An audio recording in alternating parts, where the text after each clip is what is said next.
Welcome everyone. So welcome this evening or this afternoon or this morning, wherever you find yourselves. And welcome especially to those who are new to Mind and Life Europe and the Mind Matters series.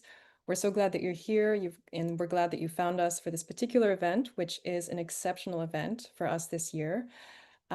Before we really launch into the first part of the event, for those who are new to the series, I just wanted to mention that this is really our flagship online series. We have several online series at Mind and Life Europe, but this is our series which is meant really for the widest public, featuring some of the most prominent voices in contemplative science and active research and adjacent traditions in philosophy, science, and contemplative traditions. And as many of you know, each year we have an annual theme at Mind and Life Europe, and that theme is in some way inflected in some of our online series, and it's especially inflected in the Mind Matters series. And so this year's annual theme at Mind and Life Europe is empowering through caring. And so this is a year in which we are revisiting and revisioning the relationship between power and care in its many forms, in its many manifestations. And today's dialogue will be a fine example and perhaps even enactment of that relationship. So before we introduce our three guests for the evening, our three interlocutors, we'd like to begin in a somewhat unusual way this evening by showing a short 10-minute film to introduce you a little bit to our guest of honor, so Dr. Anne-Lyse Chabert, and then we will introduce the speakers and launch into dialogue. So Dr. Hanne De Jaegher will be moderating that part of the evening. And at the end, we will have time for questions and dialogue with a larger audience. So if you are in the live Zoom room, we'd encourage you to think of questions and think of reflections, but just keep those for the last part of the evening. We'll have time and we can call on you at that time. So I think at this point we can transition to the film, and then we'll come back and introduce our speakers.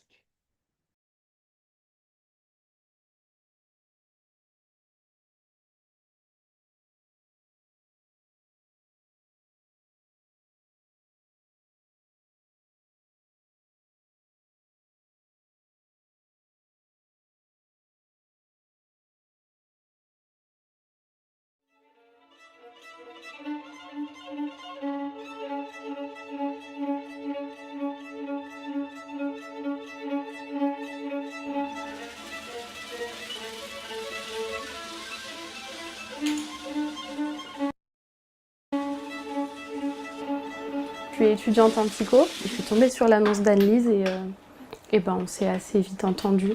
Moi j'ai énormément appris à écouter. Quand je dis que je suis auxiliaire de vie, il y en a beaucoup qui me disent oh là là c'est un métier ingrat, c'est un métier ingrat. Le mieux, il est ici en fait, il est avec vous. C'est une des plus belles expériences que j'ai jamais pu faire et en fait j'ai un boulot qui est génial. Enfin, c'est un bonheur et c'est un vrai plaisir de venir ici parce qu'on vit plein de choses et le fait d'être en même temps dans son quotidien et en même temps en l'aidant dans son travail, bah, on apprend énormément.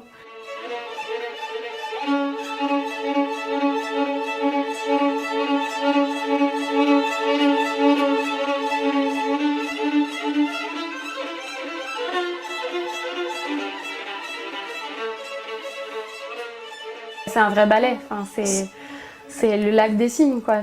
Enfin, vraiment, elle chapeaute tout, c'est une vraie chorégraphe. C'est vraiment ça, on réapprend à marcher quand on travaille avec elle. On sait marcher tout seul, mais avec elle, on réapprend à marcher parce qu'on marche à deux. Et c'est là où, bah, justement, on se met à danser. C'est quand on sait marcher.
C'est bon?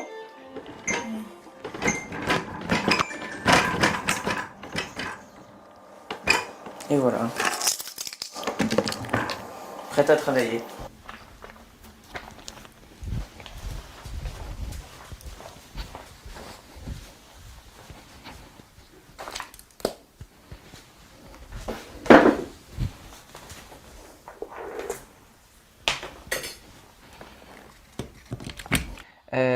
Colère de l'institution reliée au gouvernement, très validiste, qui entérine le projet à l'avance. Si on veut faire des économies, on n'utilisera pas une intelligence artificielle pour aider la personne à s'exprimer. Faire le maximum égale flou.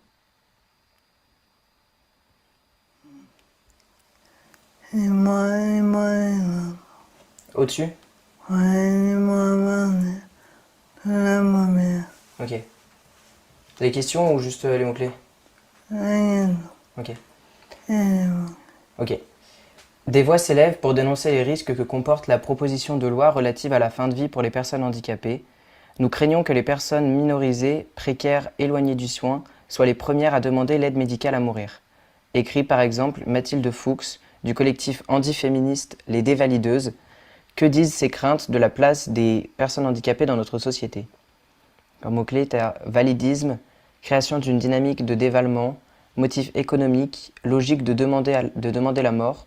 On pousse au maximum le capitalisme. Là, on est en train de travailler sur le troisième ouvrage que Anne-Lyse est en train d'écrire avec une collègue. On est dans un travail de citation actuellement, de rajouter.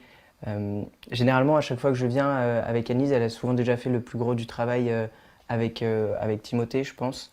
Et nous, on est plus en peaufinage, en relecture de certains passages, corriger toutes les fautes d'orthographe, vraiment s'attarder sur chaque phrase, comment elles sont tournées, comment est-ce qu'elle peut être dite de la meilleure façon. Enfin, c'est Anne-Lyse qui fait tout ce travail et moi juste j'écris, hein. Je suis les mains, elle est le cerveau.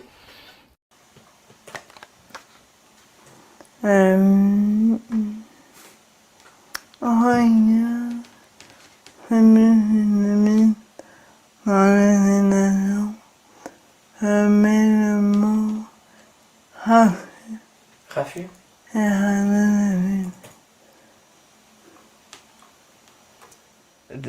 Citation de Jean-Dominique Bauby. Loin de ces raffus, dans le silence reconquis, je peux écouter les papillons qui volent à travers ma tête. Il faut beaucoup d'attention, et même du recueillement, car leurs battements d'ailes sont presque imperceptibles. Une respiration, un peu forte, suffit à les couvrir. C'est d'ailleurs étonnant, mon audition ne s'améliore pas, et pourtant je les entends de mieux en mieux. Je dois avoir l'oreille des papillons. Jean-Dominique Bauby, Le scaphandre et le papillon.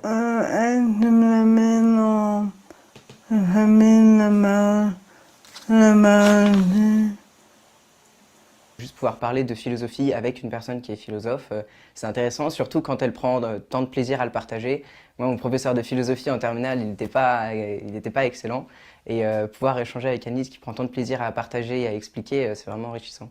Et ce que je voulais surtout, c'est devenir actrice de ma vie. On en parlait en fait. C'est être quelque chose. En fait, c'est moi qui aimais les gouverner de mon existence. Après, il fallait que je trouve comment me débrouiller pour naviguer, mais c'est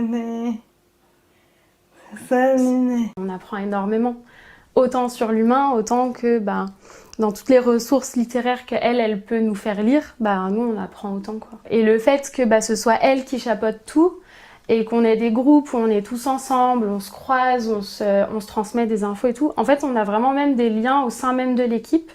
Alors, c'est pas des liens comme des collègues dans une grande boîte qui iraient boire des verres après le travail, parce qu'on fait que se croiser, qu'on n'a pas les mêmes horaires. Mais on partage quelque chose de vraiment singulier, ensemble, et du coup, on a des liens un peu comme une grande famille, une espèce d'institution soudée. Et ça, je pense que c'est vraiment essentiel dans ce travail. Qu'est-ce qui tient à Anne-Lyse dans l'affaire? Parce qu'elle est quand même bien responsable de l'affaire. Je dirais que c'est toute la gestion. La gestion humaine, la gestion de la paperasse, l'organisation des déplacements, des sorties, jusqu'à l'organisation des gestes routiniers, de la douche, du lever, du coucher, des repas. En fait, elle ouvre plein de fenêtres dans sa tête et au fur et à mesure, elle les referme, au fur et à mesure que les tâches de la journée s'accomplissent. Et moi, c'est un peu l'image que j'ai quand je la vois travailler. En fait, ça fuse de partout, elle travaille hyper vite. Vous êtes impressionnée? Ouais. En fait, vous m'avez fait croire que vous étiez chercheuse au CNRS. En réalité, vous êtes chorégraphe. C'est extraordinaire.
Thank you, Derek, for sharing this. And thank you above all for the whole team who made this film. And I don't think we could have had a better opening to this evening's event than with this film, which was extraordinarily moving. And so this is the moment when we have the pleasure of introducing, at long last, our three interlocutors this evening. So first and foremost, Dr. Anne-Lyse Chabert, whom you just seen in the video. And we will be having the first part of the evening devoted to a dialogue between Anne-Lyse Chabert, David Parker, and Dr. Hanne De Jaegher. And the title of this evening, just to remind everyone, is Beyond Disability, Lived Experience, Relationality, and the In-Between. So Dr. Anne-Lyse Chabert is a CNRS Research Fellow in Philosophy in the Institute for the History of Representations and Ideas in Modernity at ENS, the École Normale Supérieure in Lyon, and has recently published a book in French, Nos Paroles Empêchées, which will be translated into English soon. In 2017, she published Transformer le handicap au fil des expériences de vie with the publishing house Erez in French, and Vivre son destin, Vivre sa pensée in 2021 with the editors Albin Michel. In December 2025, she published the English translations of these two previous works, which were enriched with an additional previously unpublished text. And so these two English translations, which we'll be discussing and celebrating this evening with her American publisher, David Parker, their titles are Transforming a Disability Through Everyday Life Experiences, and the second one, Beyond Disability, A Matter of Listening, and both published with Lived Places Publishing, which we'll talk about later in the evening. So Anne-Lyse's work explores themes related to vulnerability and how we connect with our environment when faced with some form of impairment. So joining us this evening is also David Parker, who is the co-founder and publisher of Lived Places Expert Press, which has more than 2,000 titles in its catalog today. He was also editor-in-chief at Pearson Education early in his career. David later launched Academic Videos Online, the largest subscription collection of academic videos in use today in universities around the world. David is a leader in designing and implementing digital multi-channel distribution of digital content for university libraries. And Lived Places Publishing is David's most recent effort at bringing together innovative thinking in publishing and distribution with doing important work in the world. At a moment in time when voices are being silenced and teaching the value of difference is under assault, LPP is much more than a business to David, it is a mission. So welcome. And finally, Dr. Hanne De Jaegher is a philosopher and cognitive scientist and a leading thinker in the enactive approach. She has been developing and teaching participatory sense-making and loving and knowing for over 20 years. Her framework has been developed in close interaction with many colleagues, and it is influential across academic and applied disciplines, ranging from psychiatry, neuroscience, psychology, and sociology, to education and various forms of therapy and the arts. And I should also mention that she is our beloved scientific advisor at Mind and Life Europe, and will be really spearheading the dialogue this evening as moderator. So with that, I'm really happy to pass the baton to you, Anne-Lyse, Hanne, and David, and to get us started with the dialogue. And an immense heartfelt thanks to all three of you, and especially to you, Anne-Lyse, for accepting our invitation and joining us on this adventure to really share some about your work, but also about your life experience, which is really, really important. So thank you so much.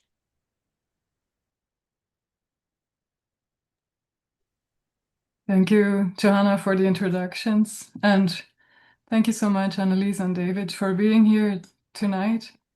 I will start us off with some questions, Anne-Lyse, for you. And then later on, I will bring in David as well.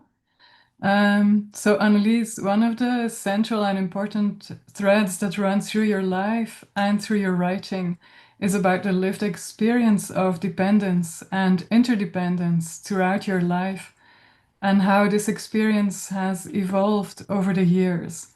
This plays out in your philosophical work and in your relationships with the people around you, including your helpers. And it also plays out in your books and in what you're communicating to the world through your writing. And in the video we just saw, it plays out in the idea and the lived experience of a choreography as well. I wonder if you could tell us a bit more about what the role is of your relationships with the people around you, and in how you see independence versus interdependence in your life, and more generally in all of our lives. What have you learned, and what would you like us all to learn or to understand better about these things? And for example, you call your helpers also bridges or interpreters. And you talk about how together you are intouchable or untouchable, like in the 2011 film by the same title. What do you mean by that? I wonder.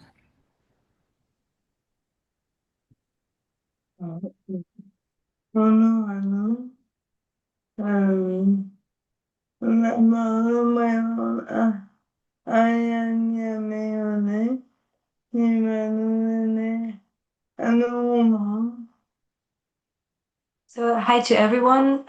So first of all, I'm talking on Arnie's behalf. I'm gonna present you Ariane, she's myself, who's gonna help us understand each other.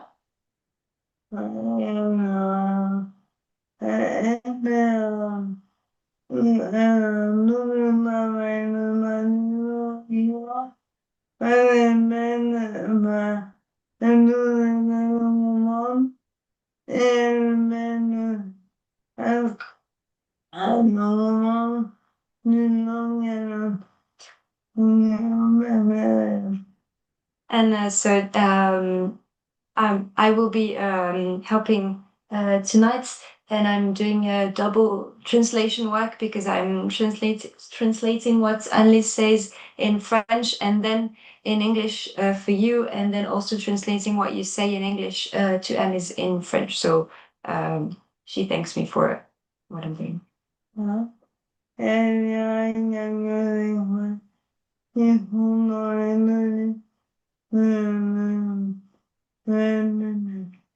And I'm gonna also read some excerpts that are in the two books published by LPP.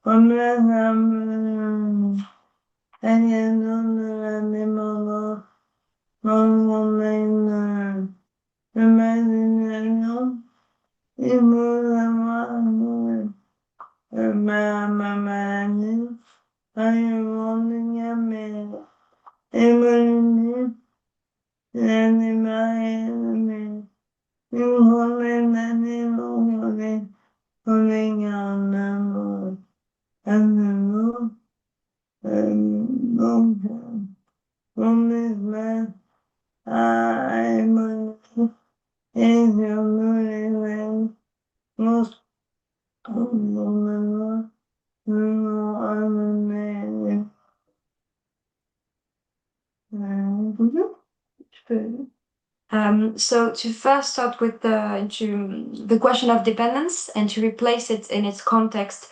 So Anne-Lyse suffers from a neurodegenerative disease that has started 30 years ago. So now she's 42, and so she had to.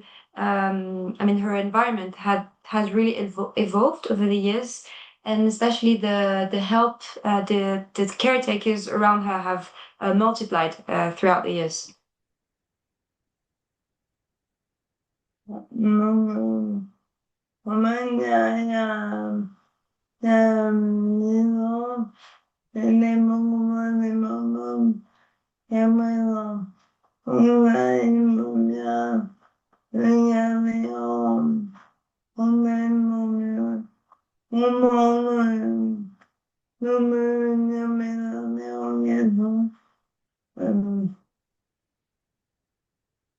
Alors moi, je voulais monter avec nous, et même si on les baignes à maintenant,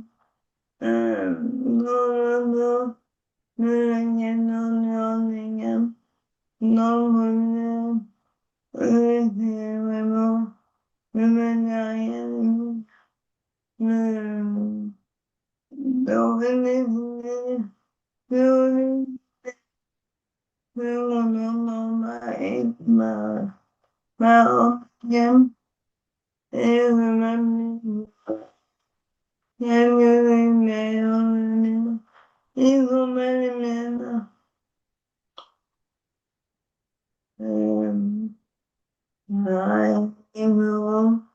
et en parle également.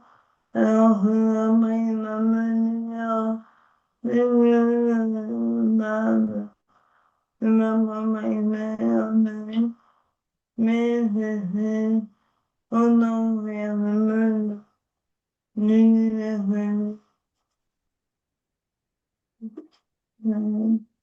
And so what you really have to bear in mind is that 10 years ago, Anne-Lyse was less dependent. So that helps us understand how these questions came to her, like seeing the dependence increasing over the years. And so the 2 years that she is presenting the two books that she's presenting to you today are both both tackle the theme of disability, but in different ways. So the first one is more academic. It's a way of renewing the definition of disability, and also it's also uses some life experiences. And the second one is very much about her life experience. Yeah.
And so to go back again on the question of dependence, in her case, when the dependence has increased over the years, she realized that actually nobody can live completely alone.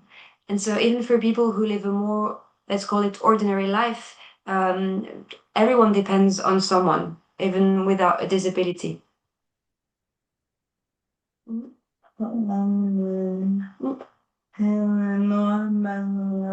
Très trois. Ok. Ok. C'est l'extrait qui s'appelle Shedding Light on How We Depend. So I'm gonna read an excerpt from so this is an excerpt from Beyond Disability, so one of the two books that we mentioned, and it's I thought someone said something, sorry. And so it's in the chapter 3, which is entitled Shedding Light on How We Depend on Others. And please excuse my accent because I'm not a native speaker. So let's go. I grew up believing unconsciously in the collective principle that whatever help one needs will be a kind of loan from others who grant it freely, just like that. According to that model, the person assisted is forever indebted to the assistant. They take from the latter the time and energy the assistant could have devoted to themselves without being able to give anything in return. But I was reasoning wrongly, and it is my own life experience that has taught me this. What if it is my job to make the help I am given easier, to displace the burden we have always thought of as being on one side to the other? For me, to no longer obsess about the root cause of my dependence, namely that I can no longer act for myself. On the contrary, I need to cultivate the art of meeting the other halfway, and at the most awkwardly sensitive moments of my daily life as a patient. And for others to restore to me an equal dignity by recognizing all the ways in which I can offer them something they as yet know nothing of. There is without doubt an art of giving, just as there is an art of receiving. But more than that, there is an art of approaching the other person. In the lives of us, disabled people, such a meeting involves an initial imbalance or inequality between us and the helpers. But when all is said and done, it makes only more apparent the different ways in which all of us are dependent on the world around us. And in these relationships, no one is exempt from a possible permanent reversal of their dependence on the external world and its dependence on them. If one takes the risk of approaching the singularity of others' existence, isn't that a way of giving oneself the chance to live that shared experience to the full? That was the excerpt from chapter 3, Beyond Disability.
the more important than all.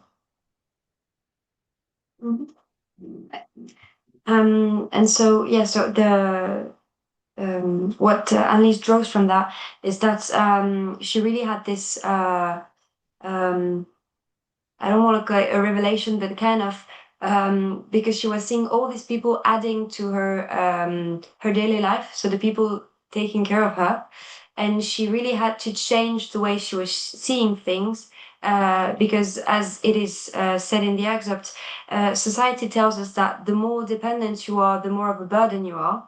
And she kind of turned the thing upside down, thinking that you can actually free yourself thanks to the other person, because there's this relationship of, she calls it co-responsibility, which means that there is some responsibility on the part of the person who provides the help and also on the part of the person that is helped. And this change of perspective, this change of point of view, really helped her to kind of emancipate of this thing that she was kind of locked in, which is I am dependent, so therefore I am a burden. Yeah. And mine, I love him.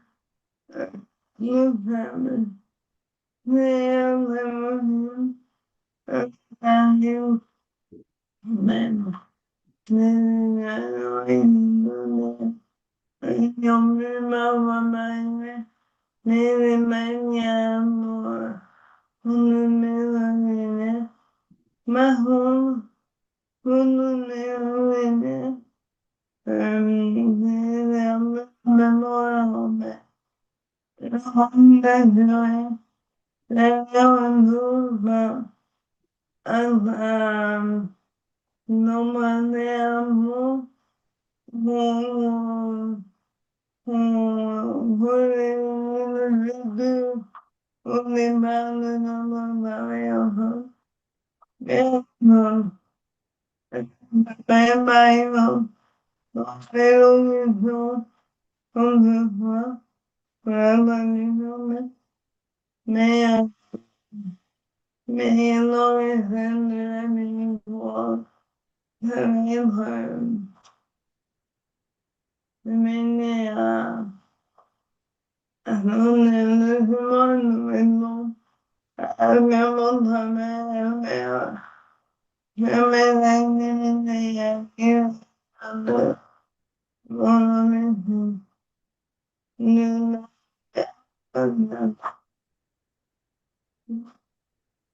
So you mentioned the movie Untouchable, Intouchable in French. And so that is a very beautiful movie. And Annie says that this very close relationship in this movie is quite exceptional among all of her caretakers. But in the end, every caretaker's auxiliaries, I don't know really what word to use, they really have to, they really enable her to, I mean, together, like her and the person helping, they take a bridge towards the others, towards the outside world. And it could be as tonight about like elocution or translation, translating what she says to the other person, but also in everyday life tasks, such as very simply going out of her house, and other things like that.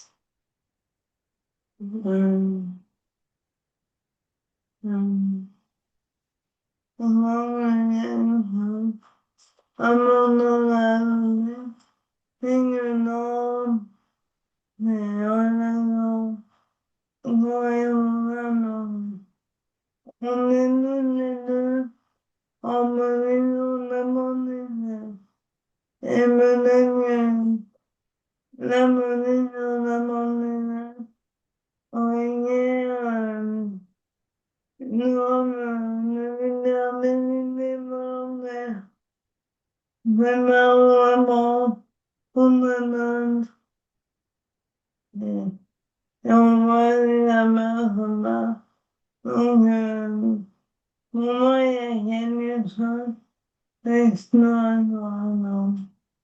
Alors, la monnaie, il y a des on est mieux, mais vraiment, vraiment,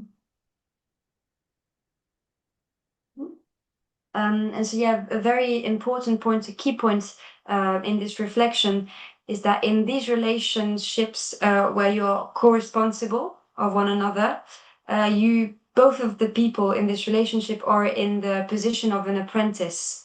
And so for Anne-Lyse, there is a kind of a chosen vulnerability that you have to adopt in order for this relationship to work, in order even to see if it works or not. And so there's a very exploratory way of initiating this relationship, especially at the beginning of the relationship, but throughout the whole relationship, Anne-Lyse and her caretakers, they really learn all the time, every day, from the other person.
And so to the last part of your question, Hannah, it was kind of Alice wants to give some kind of a take-home message, and that is to say that what she wants to share in these books is she doesn't want to be a model. It's not for the reader to reproduce what she's saying, but it's more for the reader to understand that they need to choose their own path, and especially when it comes to freedom, freedom which is even more essential to a philosopher but essential to everyone, cannot be, let's say, given. It can a bit been showed, but not that much. But it's really more to the reader to find their own freedom and to pursue their own path. Ouais, l'extrait numéro, c'était l'extrait de Beyond the There are so many ways to dance your life. And so to finish this first answer, I'm gonna read another excerpt if we're good on time. Yeah. It is also from Beyond Disability, and it's in chapter 7, which the chapter is itself entitled There are so many ways to dance your life. So I'm gonna read it. Along the way, my self-confidence has never deserted me, even in those situations that, viewed in retrospect, seem to me to have been the most desperate, when I might have been expected to despair. Confident that I could handle the future, whatever it brought to me, or whatever else it took from me. Those of us suffering from ataxia or other chronic diseases must develop a will of steel, which is all too often not the general notion associated with them. it was required of us that we develop greater stamina than most people. I look back now to the past in order to not pursue again a course that a posteriori would not appear to lead anywhere, full of tracks and routes that were not my own. It was not my course, and I would depart from it with no regrets. I focus on the future. There is already so much that remains to be done now.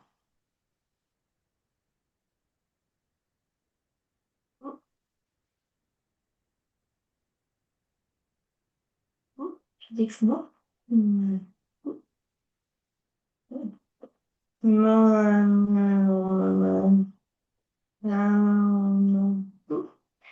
We can maybe now move on to the second part. That's fine for you. Yeah, thank you so much for that. Both of you. I think you mentioned that in one of the books you mentioned as a learning objective that we should overcome completely absurd discriminations, and in your work you turn on its head many things that we tend to think. Don't know if you want to translate that, Ariane. Sorry, can you repeat again? Sorry, I was not. Yeah. So I was responding to what you just said about, and there's one thing that strikes me in what you try to achieve with this work is to overcome what you said, completely absurd discriminations. I think that becomes very clear in what you've just said. Hanne a réagi à donc ce que tu as dit. Et elle dit que ce qui ressort de ton livre, c'est qu'il y a cette volonté d'aller au-delà de cette discrimination absurde envers le handicap et que du coup, ça devient d'autant plus clair avec ce que tu as dit et les extraits que l'on a lus.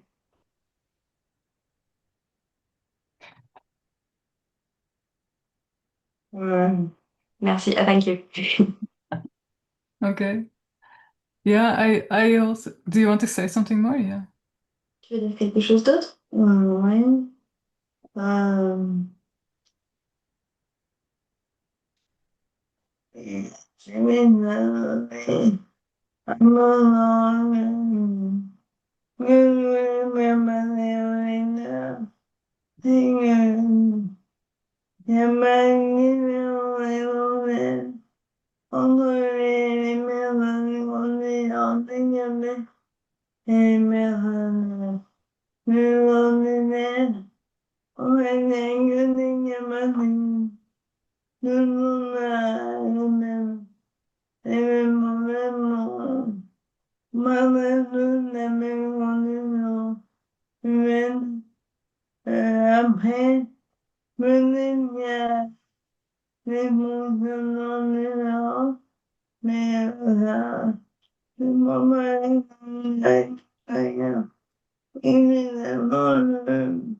So she wanted to insist on another key point, kind of a take-home message from the reader, is that there is no essential difference between a person that is, to say English, is a person with a disability, and ordinary person, a person without disability.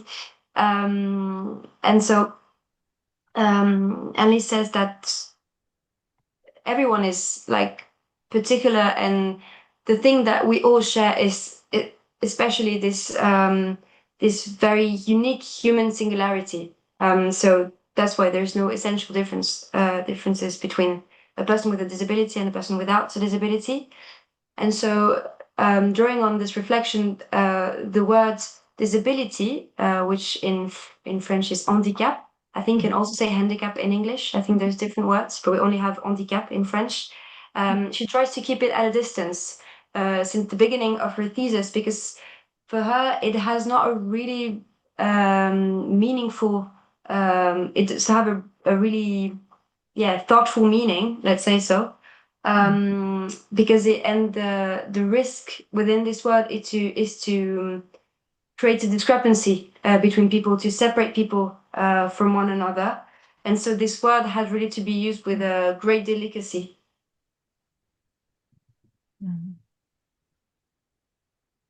Yeah.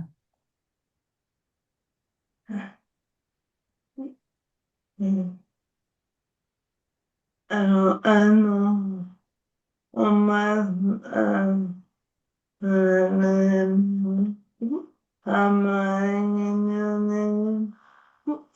Hanne, maybe we can move on to the second part. Yeah. Sure. Yeah. Yeah.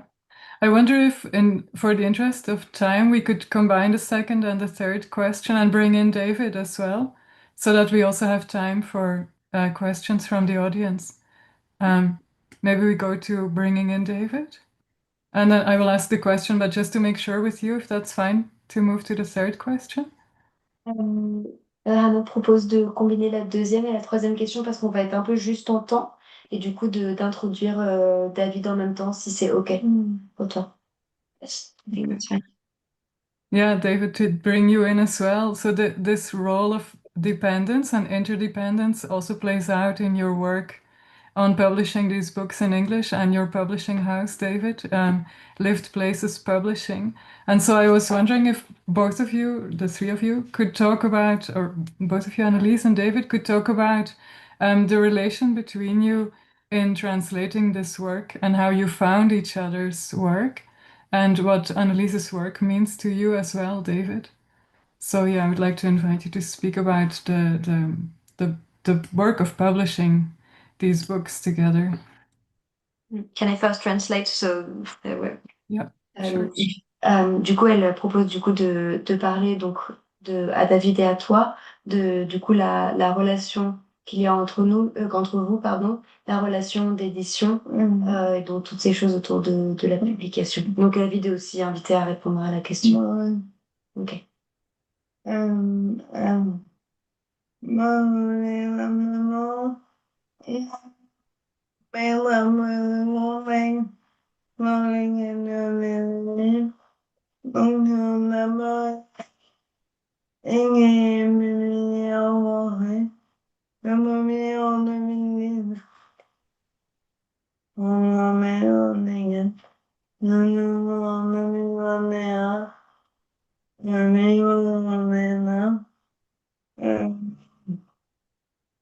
Alors, étonnamment, il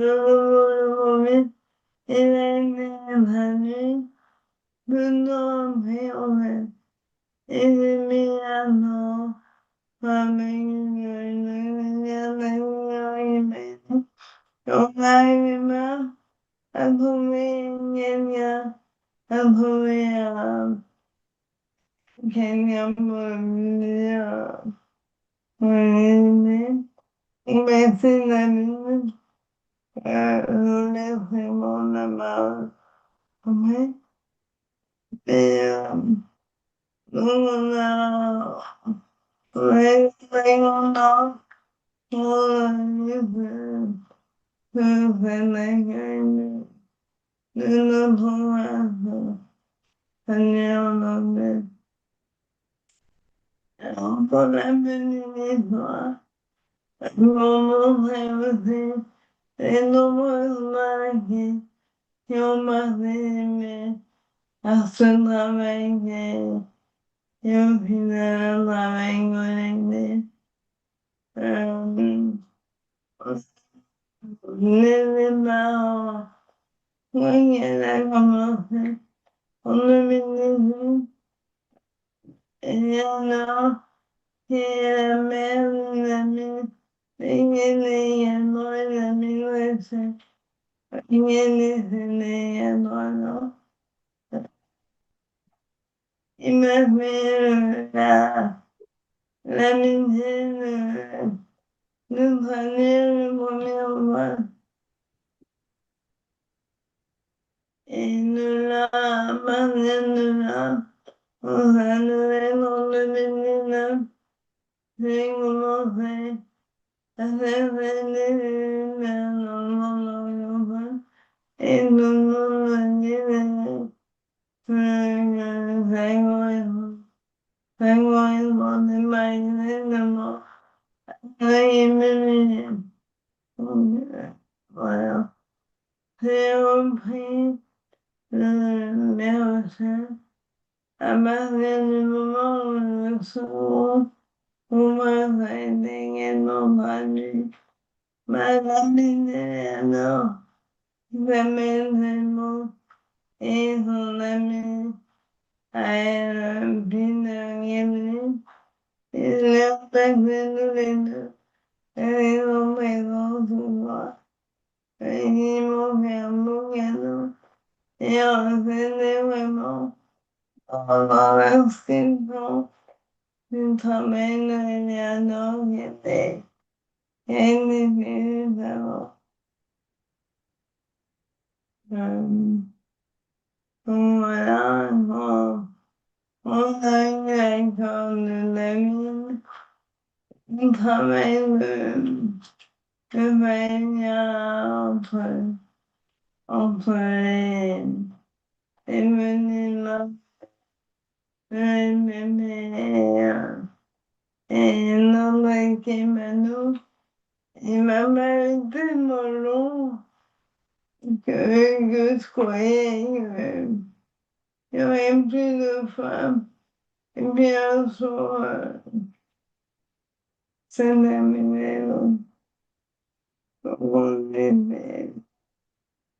euh,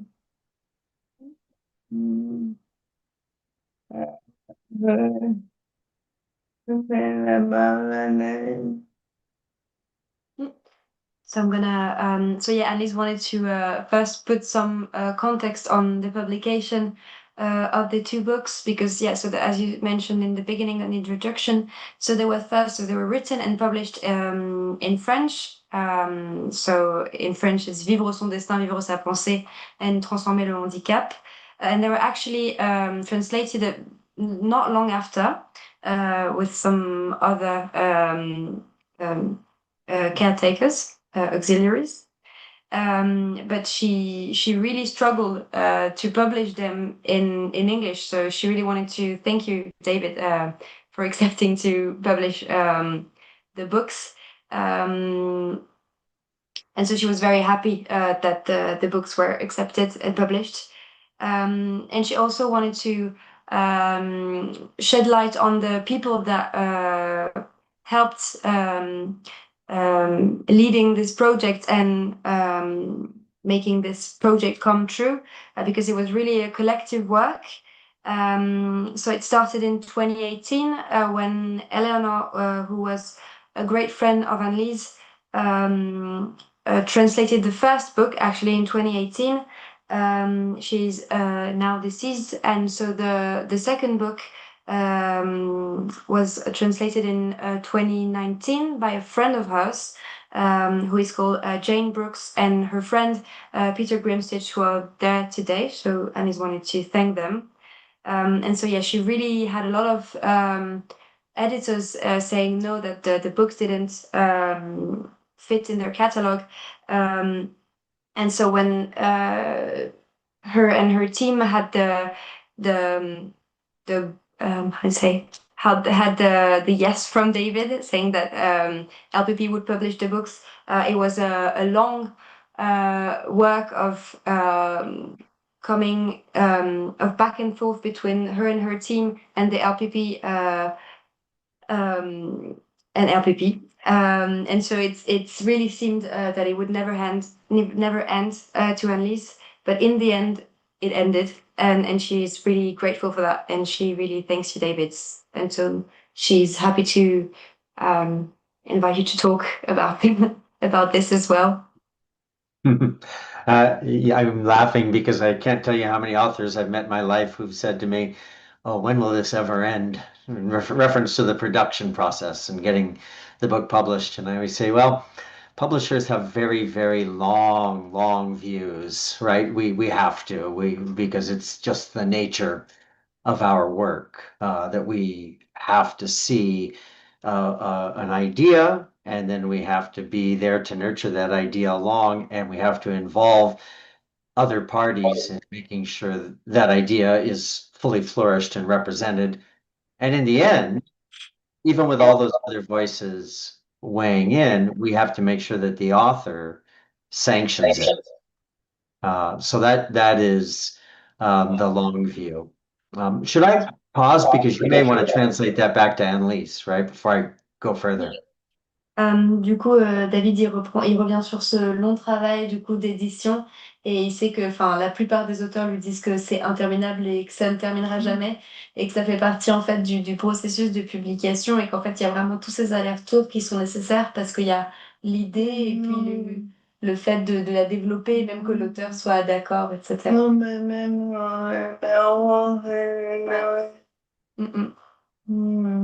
Yeah, apparently it was the same when she had to publish the books in French. So yeah, same process.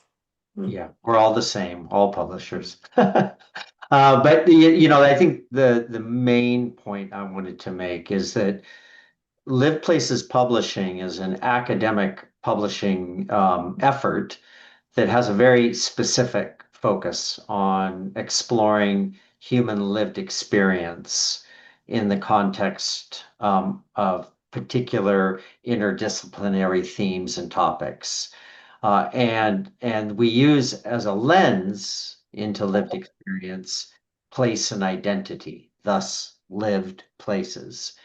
But the way I believe that authors connect with Live Places Publishing is primarily through our collections. And in the case of Anne-Lyse, it was through our disability studies collection. All of our collections are led by collection editors who are of the community. And by that I mean, there's a phrase often used, nothing about us without us.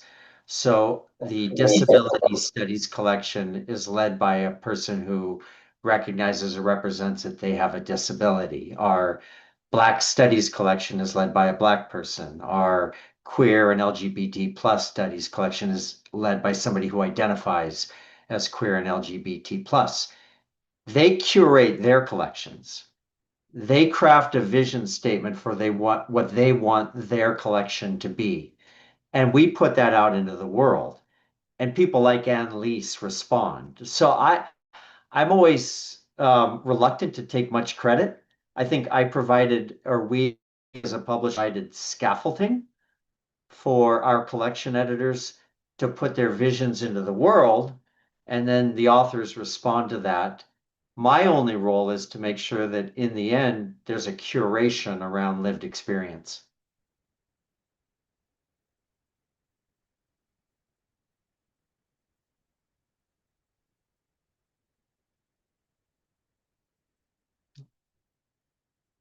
I think she muted. Yeah. If you want to unmute yourself, Ariane, because there was some feedback going through with the audio, so we had to mute that for a moment. Ah.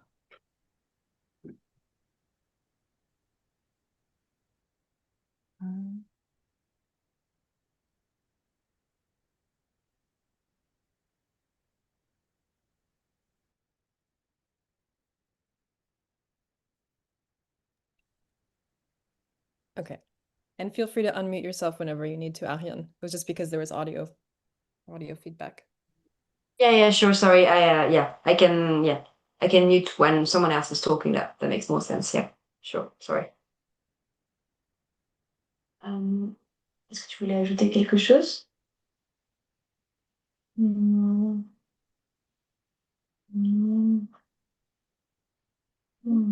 I think there's, thank you, David. And there's nothing else I think that Anne-Lyse wants to add.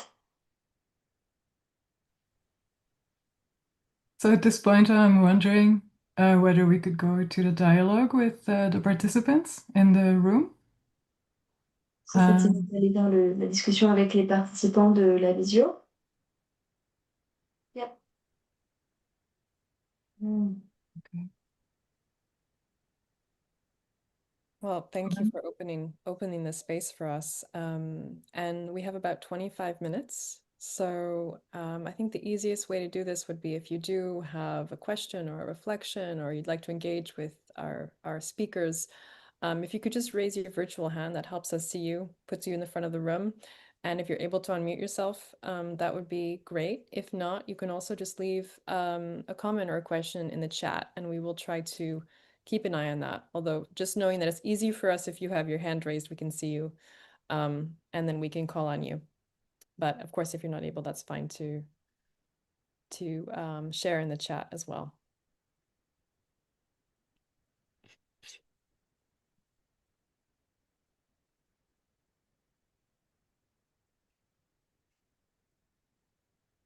And maybe while we're waiting, there's always a moment where we're waiting for people to get warmed up. While we're waiting for maybe the first question, maybe we can just ask you, Anne-Lyse, and Ariane. Actually, I was reflecting just watching the two of you in your dance about. I'm wondering about the sort of the process of familiarization that you both have to go through. So when, for example, Anne-Lyse, you meet a new caretaker, I imagine there's a sort of a process of well, of course, coordination, but also synchronization and understanding each other's gestures, speech patterns, each other's idiosyncrasies, and it goes both ways. As you said, it's really a dance of giving and receiving, and maybe if you could just reflect on that a little bit from the inside, how is that for each of you? Because you're both in that sort of relationship. I'm gonna translate to Anne-Lyse. Du coup, Johanna demandait en attendant, t'as compris un peu le processus de familiarisation, comment ça se passe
Mais, non,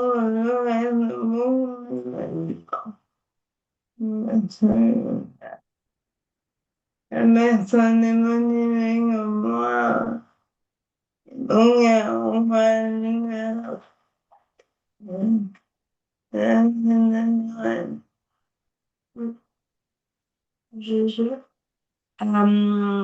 So yeah, she was answering the question. And first of all, it has to be said that it is not with everyone. That in the end, there's not everyone who can, in the end, understand, and it doesn't work with everyone. And it's as she was saying earlier, it's you're really in this kind of apprenticeship. Like you are an apprentice, like you're learning during the whole process of knowing each other. And it's very much centered on the elocution. Elocution? Is that a word in English? Yeah. Because it's really hard at the beginning. For her, it's really hard because she has to repeat everything she says, and it's really tiring. And for myself, it was really hard as well at the beginning because you don't understand, and you make her repeat all the time, and it's very much tiring. And for the so the person, the auxiliary, in my function, you really have to be very careful of everything she says, because you really have to get a grasp of something that you think she said, and then you have to make sense of it with the rest of the sentence. But the more you get to know each other, the easier it becomes, and it's really time changes everything. Let's say so. Like it really gets easier, throughout the time. And sometimes Anne-Lyse was saying that she is sometimes surprised because some people working with her really do understand her well, and sometimes she says something and she thinks, oh, nobody's going to understand that because I mispronounced it, and actually the person understands. And so there's also a very important part of like intuition in the understanding process. You kind of have to guess the path she's going towards, and you kind of make sense of that, and most of the time it works. But yeah, if the elocution is not mastered, let's say so, it's really hard for the rest, because if you don't understand her, she cannot tell you, with all the gestures and all the things that you have to do, she can't tell it to you. So it's really hard. So you really have to understand her first, and then the rest comes easier.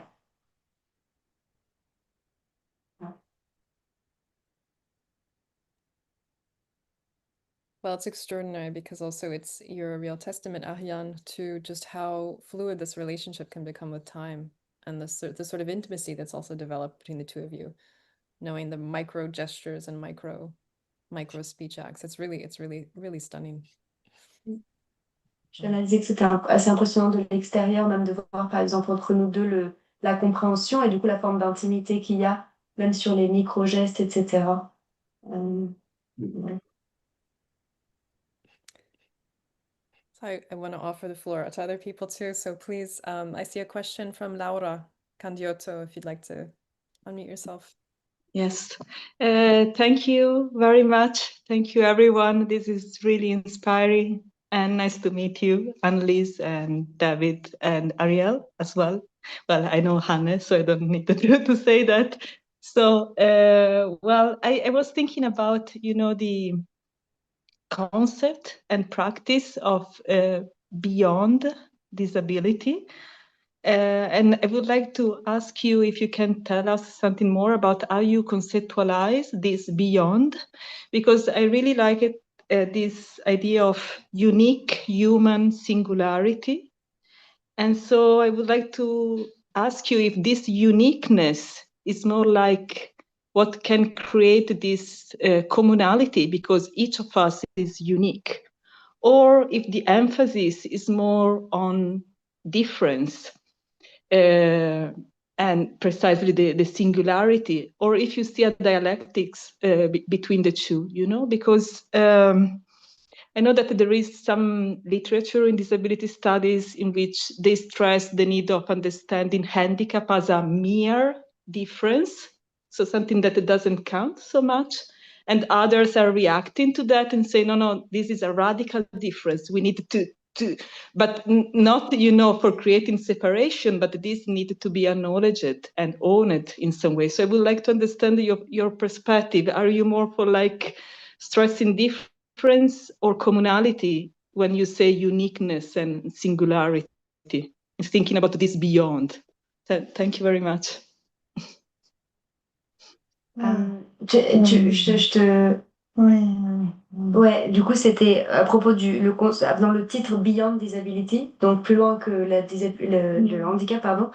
Tu mets l'accent du coup sur la singularité et l'unicité des humains, et elle voulait savoir si c'était plutôt, il y avait deux lectures de voir ça, et du coup il y a une première lecture qui est, est-ce que du coup c'est cette unicité de chacun de nous qui fait que c'est ce qui nous rassemble, ou est-ce que c'est une deuxième lecture de voir l'unicité, la singularité, comme du coup que chacun est différent, et du coup elle faisait le lien avec la manière de voir le handicap, et des auteurs qui disent qu'en fait il n'y a pas tellement de différence entre une personne handicapée ou non, et d'autres qui disent que, en fait, au contraire, c'est radicalement différent. Et du coup, elle voulait voir si la singularité, tu le plaçais plutôt du côté de ce qui nous rassemble ou ce qui crée, du coup, des différences. Et voilà.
So it's apparently both of the answers that you provide, but it's a mix of both. So this kind of like shared thing, and the other the accent is also, it's put both on the things that we have in common and also on the difference. And so for Annelise, everyone is unique, but it's about that there's no essential difference between, for example, so a person with a disability or a person without a disability. And so the differences are more to be found in the way that we function, but that is the case for everyone, whether you are with a disability or without a disability. Because like deep inside, we both share this uniqueness. So yeah, I think that's it, if I understood well. I don't know if that answers your question. Oh yes, thank you very much. Thank you. Hey, Laura, I would add that the whole reason we started Live Places Publishing, and my partner in Live Places is a just recently retired professor, and we've had a friendship for 30 years and talked about teaching and learning for 30 years. And the whole reason we started the company to publish these books about lived experiences, we don't think anybody should feel very different from one another. And by understanding another person's lived experience, we feel like we break down those barriers of misunderstanding. So we begin to see each other as more aligned, more self-understood or relatable. So I guess in an ironic or I don't know what the right word is, sort of way. We see our role as writing and publishing about people's lived experience, about what makes them different, unique from what you perceive to be the truth about yourself. And in reading it and learning about those differences, you come to see that we're really not very different. Mhm. Mhm. Yes. Mhm. Mhm. Thank you. Thank you very much. Thank you, Laura. Great question from a fellow philosopher, I should mention. So from philosopher to philosopher. So we've got about 10 minutes left. Yeah, Camilo, would you like to unmute yourself? Are you able to see your Yes, hand? thank you very much for the presentation. I'm not opening my camera because it's not working, but I would like to ask, based on the questions that they have asked, I would like to ask Anne-Lyse, how does she understand then the purpose or the goal of a therapeutic approach? What would a therapeutic approach um, or what should a therapeutic approach pursue? Thinking, for example, also in psychopathological manifestations as also examples of disability. Thank you. I think, sorry, did you say a therapeutic approach, right? Like is in Yes, therapeutics? Yeah. exactly. Ok. Du coup, il se demande, pour toi, du coup, à partir de cette réflexion-là que tu as dite avant, quel est le but, du coup, d'une approche thérapeutique? Is that a therapeutic approach of disability, right? Or, Exactly.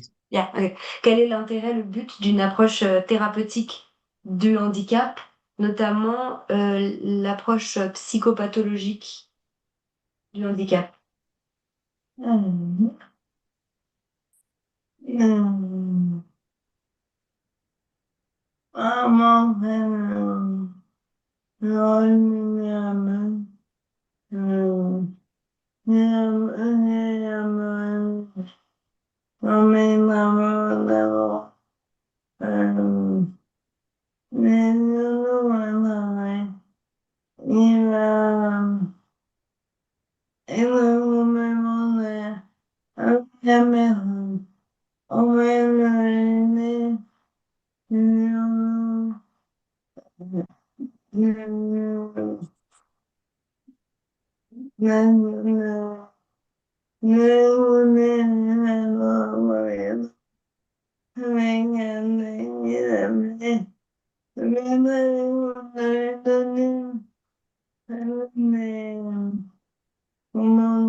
Tu as cité le titre Se mettre à l'écoute. Tu as cité...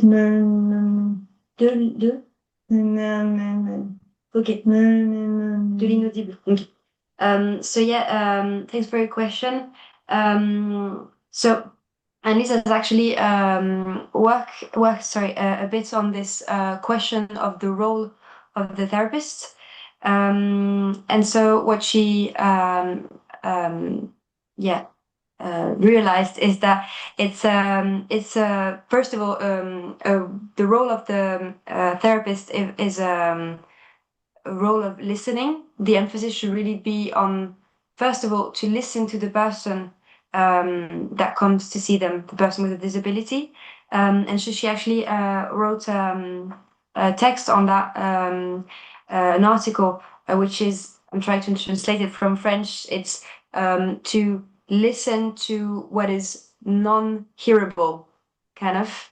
And so, yeah, that's for her, that's very much the meaning of the therapeutic gesture, because the person that comes to see the therapist is not in a position that gives them credit, sorry, and is not really in a position where they can be understood and believed.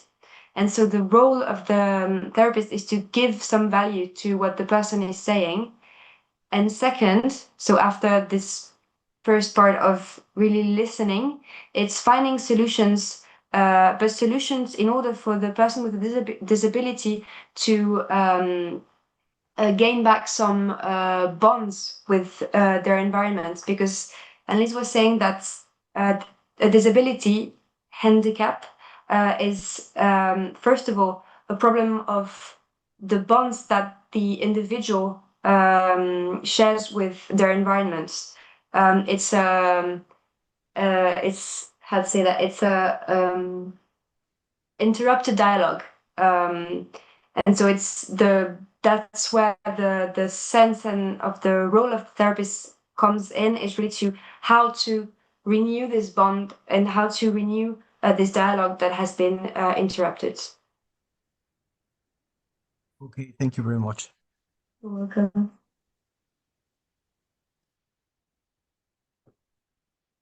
It's a beautiful response, to renew the dialogue that has been interrupted. We could have a whole conversation about that. So we've got time for just one more question. I see, Bruce, you put a question actually that somewhat relates to this in the chat, and I see your hand is up. So do you want to unmute yourself and maybe try to condense your question into maybe one or two parts?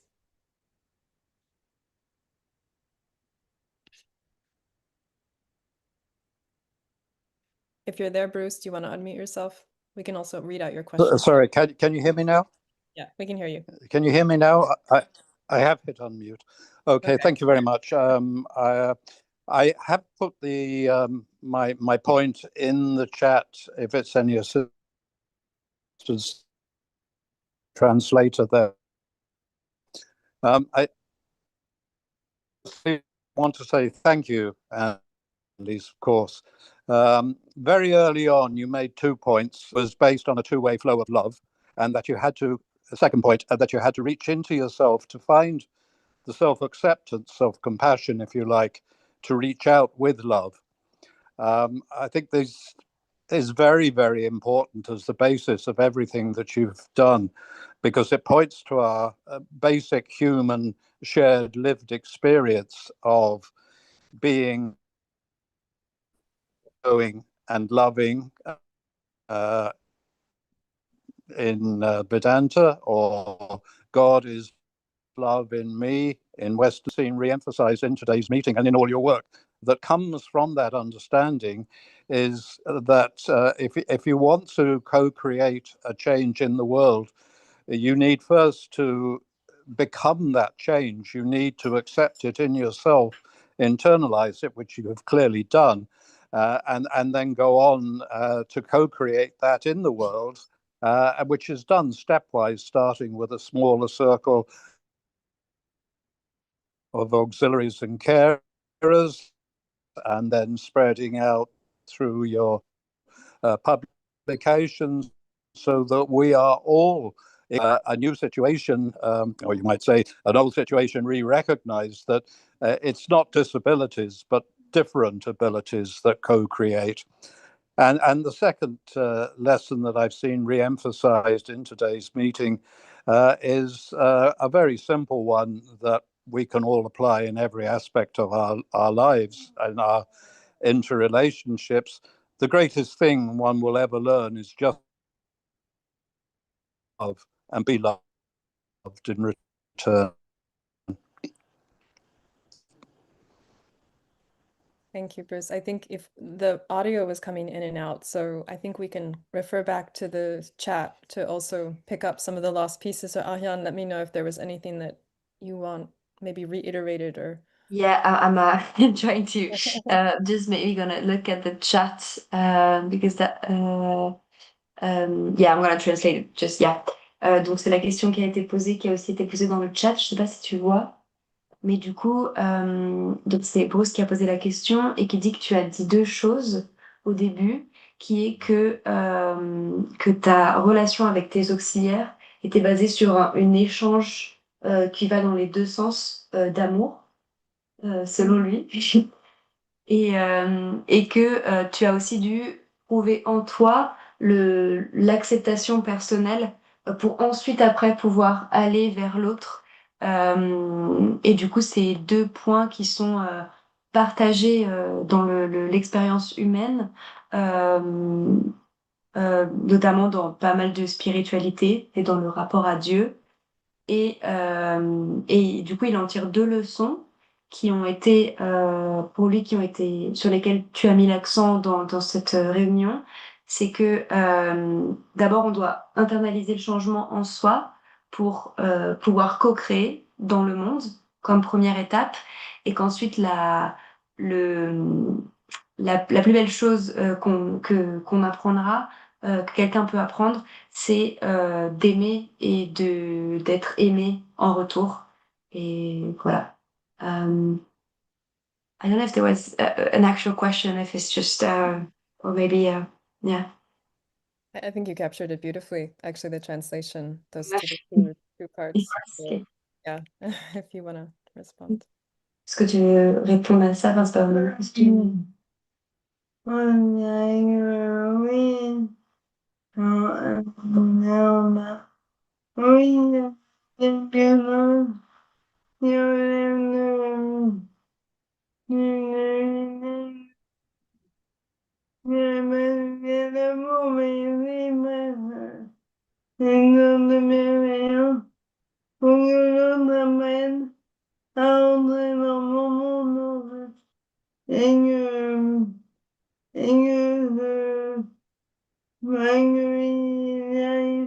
Ils en ont les moyens et je le mets à un moment donné.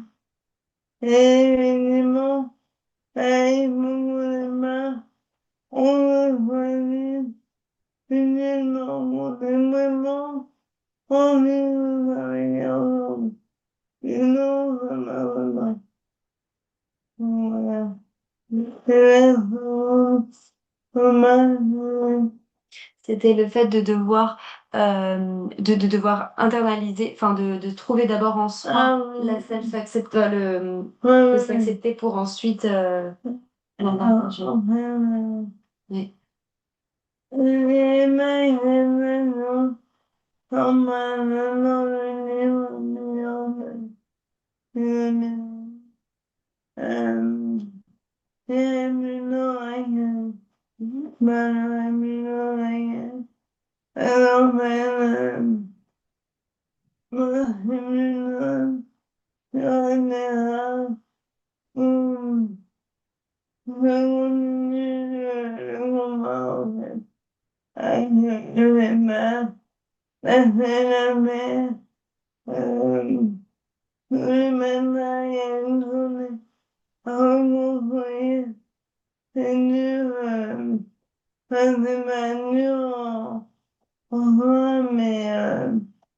Il faut vraiment la forme là. Et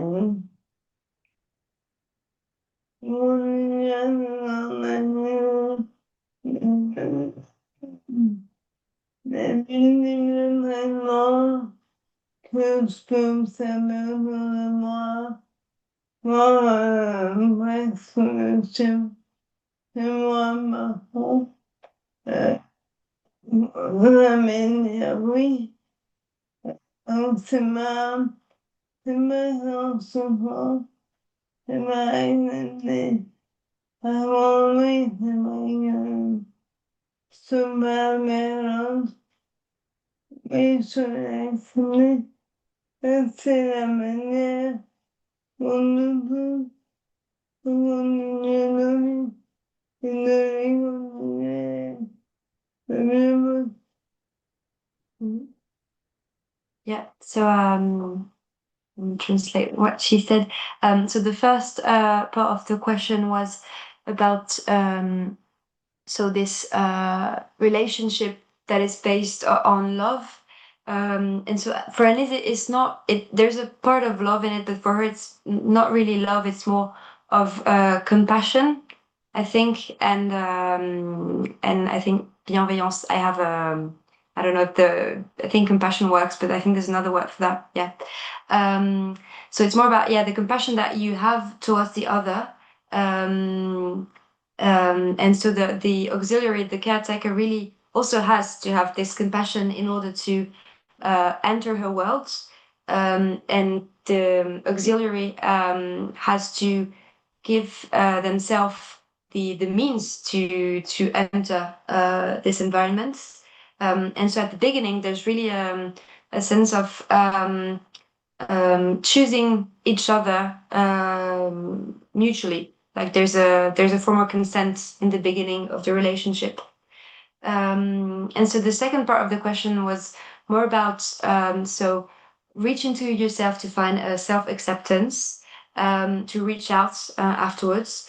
And there's something that she talks about in Beyond Disability. And she wouldn't say, maybe that's a mistake of translation on my behalf, but she doesn't see it as acceptance, but more as a welcoming.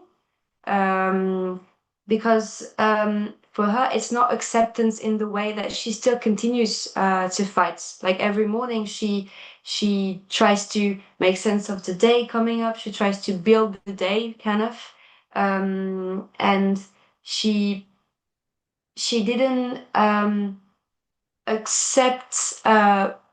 Like it's hard to say, but like accept the people that surround her every day. But it's more that she accepted this step towards the other. It's a way for her and other people with disability to actually move on and to continue living their life. Yeah. I hope that answers your questions and your reflections.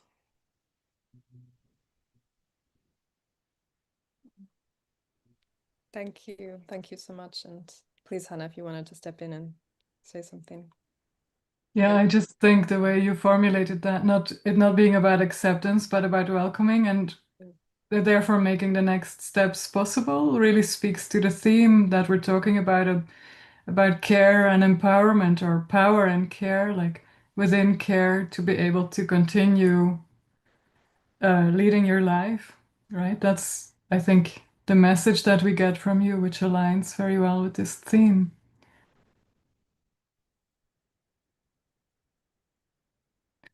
You're muted, Annelise.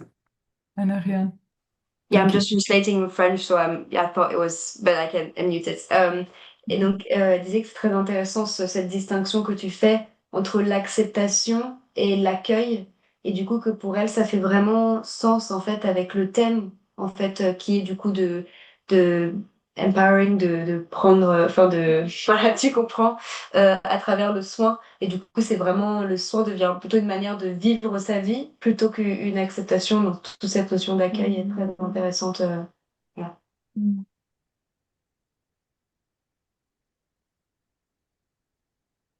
Amy, Amy, would you like to come in? Yes. maybe you can close us out this evening. Thank you so much, Anne-Lyse, Ariane, and David, for this. It was very beautiful. And one of the thoughts that came to mind, particularly with Bruce's question and your response, Anne-Lyse, and Hannah's comment about power and care, and I been thinking about it earlier is that what you're doing is kind of a re-enchantment of vulnerability, which I think is already a very powerful philosophical gesture. One of the things that you say, I think it's in Beyond This Disability is not a disorder, but rather the quest for a new order. And also thinking about Camila's comment that, and corresponding to what you were just saying, Anne-Lyse, is that that we are moving away from a discourse of resilience, which is a discourse that I, for a number of reasons as a therapist, feel have difficulties with, and more towards a discourse of some kind of new robustness that comes from the in-between, as Hannah evoked in the beginning. So this re-enchantment of vulnerability actually is a source of incredible robustness, resilience being going back to where you were, which we don't want to do, right? We want to move forward and be poetic, as we'd say in MLE language, or creative and develop a new strength. So thank you for this re-enchanting moment, Anne-Lyse. I'm going to try to translate. Du coup, Amy, pour elle, dans ce qui ressort des différentes discussions, c'est qu'il y a vraiment un réenchantement du handicap. De la vulnérabilité. Vulnérabilité, pardon. Un réenchantement de la vulnérabilité. Peut-être vous voulez traduire directement, c'est peut-être plus simple, non? Je sais pas où j'ai noté sinon, mais. Oui, je pourrais le dire. Je te citais, Anne-Lyse, quand tu dis que le handicap n'est pas un désordre, mais plutôt la quête de nouvel ordre. Et à partir de ça, je fais une petite critique de la notion de la résilience, c'est-à-dire retourner à un état précédent. Et au lieu de ça, en réenchantant la notion de la vulnérabilité de tous, de nous tous, tu nous permets de voir comment cette vulnérabilité devient le levier pour créer entre nous une nouvelle ordre, une nouvelle, je ne sais pas comment dire, robustness en français. Une robustesse, oui. Ouais, force. Une force, oui. Voilà. Donc, ce que je retiens, entre autres choses, c'est cet accueil de la vulnérabilité de tous et de le célébrer, de la célébrer ou de la réenchanter. Donc, merci beaucoup. Dans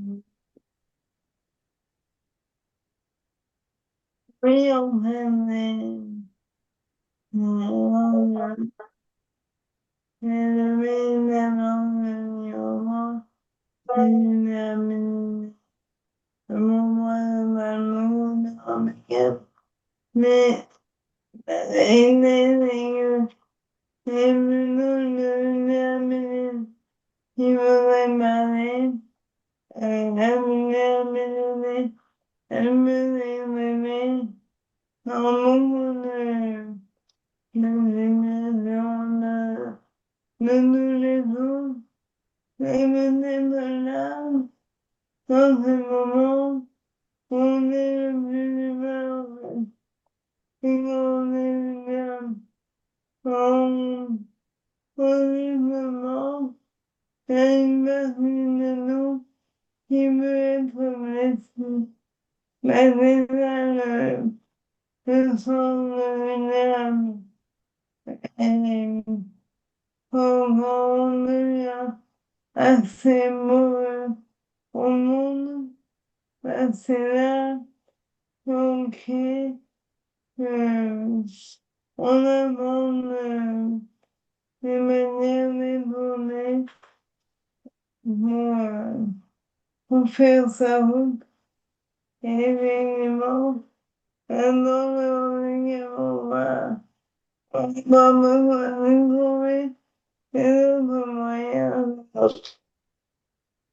no, any no man, even nothing, even no nothing, you know what I mean? I mean, you know, I mean,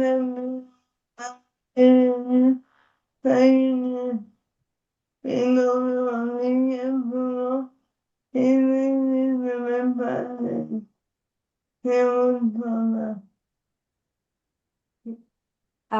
So yeah, Alice was thanking you, Emmy, for what you shared, and yeah, she was saying that actually the emphasis was rather to be put on vulnerability rather than disability, as you were saying, my mistake.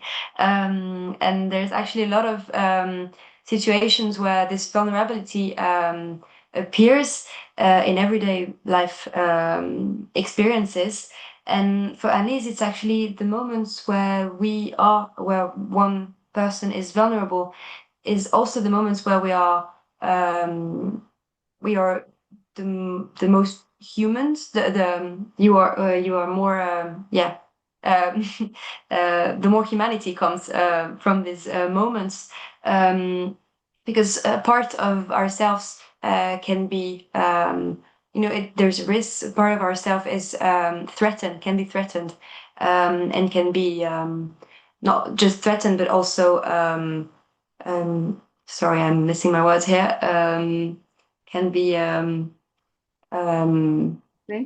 blessé, hurt, can be hurt. Sorry, and this actually this so the French word is a bit difficult in English, but it's this kind of is the opposite of waterproof. You know, when you have a waterproof jacket and a non-waterproof jacket, and this is this Permeability. yeah, this permeability to the world is really important for Anne-Lyse, and especially in disabilities as well, because she was saying that disability is really about for one person to make their own path, but not in a straight way, because there is no path that is already defined for a person with a disability. So the person really has to create their own path. Sometimes it's not a straight route. And so it really comes with this permeability to the word and this capacity of, adapting oneself. Yeah. Sorry, that was not really clear. Hard to translate. Totally clear, Ariane. Totally clear. Thank you.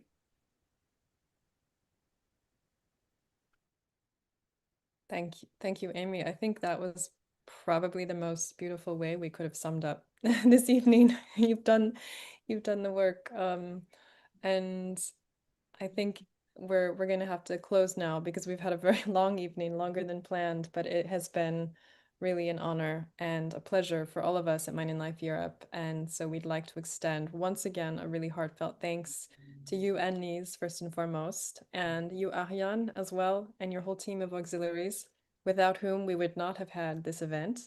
So deep, deep gratitude to both of you for showing up with such grace and such deep wisdom today. And thank you as well to David for shepherding this work and bringing it to the world and telling us a little bit more too about the work that you are doing, which is so important. And I think there's a lot of relations with what we're doing at Mind in Life Europe. And so it's nice to feel these resonances between what you're doing and what we're trying to do. And of course, Hanna, for really cultivating, curating this conversation. And from the very beginning to end, we were meeting about this several months ago, several weeks ago, and to really see it come to fruition, this has been tremendous. And Amy, who was really the central node in all of this, you've connected us to Anne-Lyse, and you've really connected all the dots. So this is truly the work of a web of many, many people. So thank you so much. Thank you so much all again.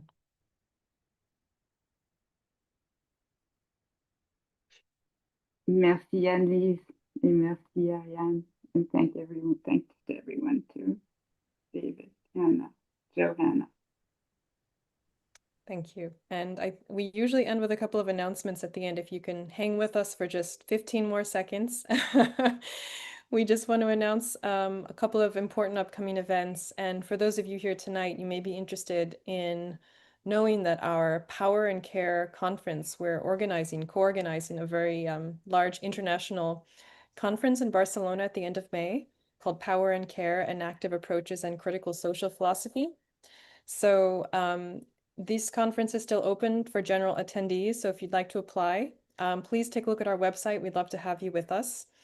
And we have 2 other online events before we take a break for the summer. We've got a contemplative practice session next week, and then we have an MLE Friends Talk in June. So this is just for those of you who'd like to continue following our work, either online or in person. So you can find us in Barcelona at the end of May.